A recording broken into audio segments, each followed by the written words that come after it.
Olá, meus amigos e minhas amigas. A Rússia enviou um recado claro aos Estados Unidos nesta quarta-feira, pedindo o fim da espiral de escalada em torno da guerra na Ucrânia.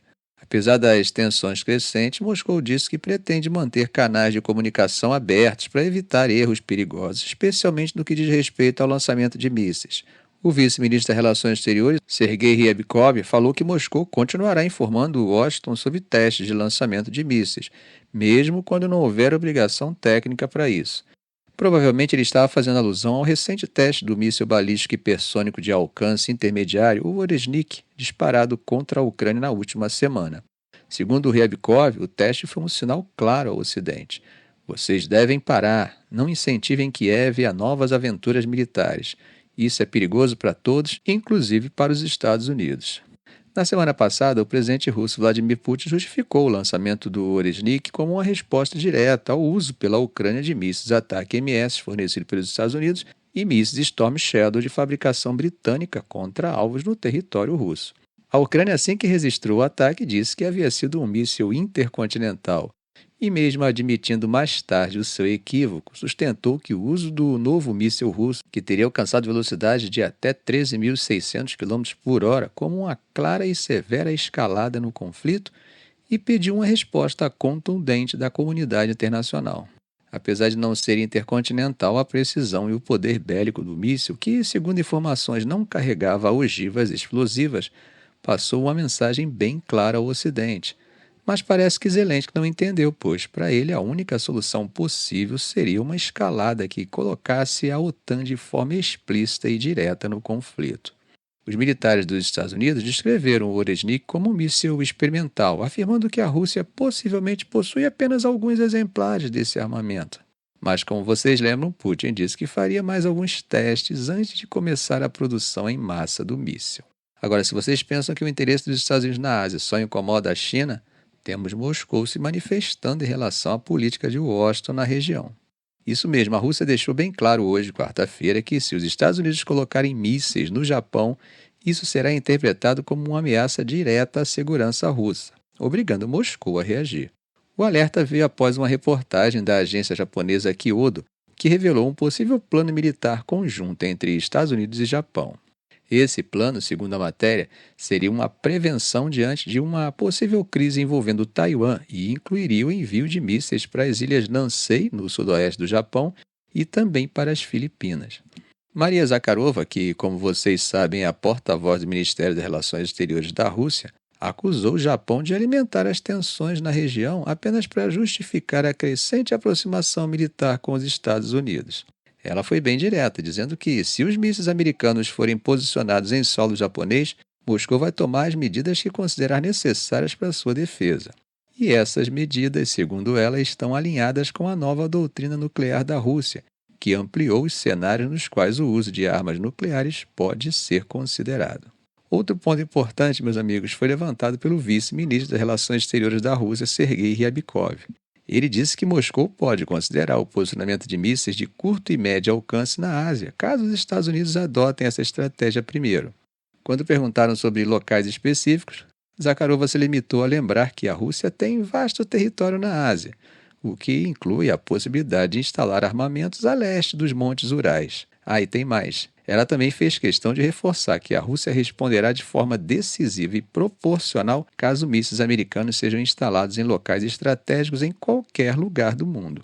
Para ilustrar o poderio militar russo, ela citou o recente sucesso do teste de míssil hipersônico Oresnik, que acertou um alvo na Ucrânia na semana passada. Note, gente, como pequenos boatos ou declarações na imprensa já são capazes de acender as luzes do alerta.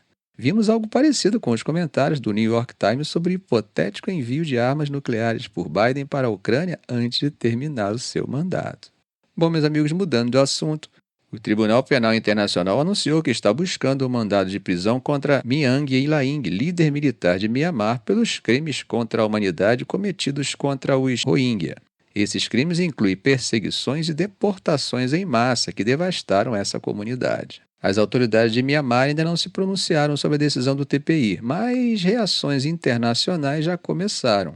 Zin Marung, que é ministra das Relações Exteriores do governo paralelo de Mianmar, destacou que esse pedido de prisão representa um momento importante na história do país e defendeu que Min Aung Hlaing deve ser responsabilizado por todas as vidas perdidas e pelas famílias destruídas sob seu comando. Para ela, essa é uma etapa indispensável para se alcançar a justiça. Mohamed Zubair, pesquisador e refugiado Rohingya no Bangladesh, enfatizou a brutalidade dos crimes cometidos sob a liderança de Min Aung Hlaing. Segundo ele, o exército de Mianmar não apenas matou milhares de Rohingya, mas também perpetrou atos de violência sexual indescritíveis contra mulheres e meninas. Ele argumentou que tanto o TPI quanto o Tribunal Internacional de Justiça têm o dever de agir para garantir justiça às vítimas e evitar novos episódios de violência. Tung Kim, presidente da organização Rohingya birmanesa no Reino Unido, classificou o anúncio como um raro momento de celebração para os Rohingya. Ele lembrou que por anos a comunidade internacional ignorou os abusos sistemáticos do exército de Mianmar, o que abriu espaço para o genocídio contra essa minoria. Para ele, esse avanço no TPI é mais um passo importante em direção à responsabilização. Hunan Saoluin, cofundador da Coalizão Livre Rohingya, também celebrou o pedido, afirmando que é hora de acabar com a impunidade dos responsáveis pelos crimes contra os Rohingyas. Ele demonstrou esperança de que o mandado de prisão seja emitido rapidamente e que isso pressione Min Aung Hlaing a reconsiderar a atual situação política em Mianmar. Já Melanie O'Brien, presidente da Associação Internacional de Estudos sobre Genocídio, reforçou a importância do movimento do TPI para a justiça dos Rohingya, mas lamentou que o pedido de prisão não inclua acusações de genu ... apesar das evidências claras. Ela também apontou a dificuldade que o tribunal vai enfrentar para capturar Min Aung Hlaing, já que ele raramente sai de Mianmar, um país isolado e fora do alcance de muitas nações que são parte do TPI. Gente, sabemos da falta de capacidade do TPI para implementar suas decisões, mas eu acho que seria pior se não houvesse o julgamento. Caso ele seja culpado, o réu passa a ser um criminoso, e nesse caso, o fato de não estar ao alcance do tribunal não muda o que ele é. Não muda o que ele é, um criminoso, só que um criminoso foragido. Bom, gente, atravessando o Mediterrâneo, um cessar-fogo entre Israel e Hezbollah no Líbano foi anunciado. O acordo foi mediado pelos Estados Unidos e pela França. Esse cessar-fogo, gente, sem dúvida encerrou um dos confrontos mais intensos entre Israel e Hezbollah em anos. No entanto, a situação em Gaza continua crítica, com Israel em combate direto contra o Hamas. Agora, no Líbano, o exército local começa a se movimentar para garantir a trégua. Em Gaza, o cenário é de puro caos. Biden comemorou a trégua como uma vitória da diplomacia e prometeu esforços semelhantes para conseguir um também para Gaza. No Líbano, agora, o clima é de esperança, mas também de apreensão. Bandeiras nacionais hasteadas, buzinas nas ruas e até sinais de vitória sendo feitas por quem tenta voltar para casa. Hussam Arut, um pai de 4 filhos, disse que está ansioso para voltar, mas que vai esperar até o exército anunciar que é seguro. Israel se comprometeu a retirar suas tropas gradualmente, enquanto o exército libanês assume o controle da região para evitar que o Hezbollah reconstrua sua infraestrutura militar. O Egito e o Catar, que já tentaram mediar tréguas em Gaza, saudaram o cessar-fogo no Líbano e expressaram esperança de que isso leve a uma resolução semelhante em Gaza. O Irã, que apoia tanto o Hezbollah quanto o Hamas, também saudou o acordo. Apesar disso, gente, a situação ainda é bem delicada. Israel segue vigilante e declarou que responderá com força caso perceba qualquer ameaça futura do Hezbollah. Já o grupo libanês reafirmou o direito de se defender se for atacado.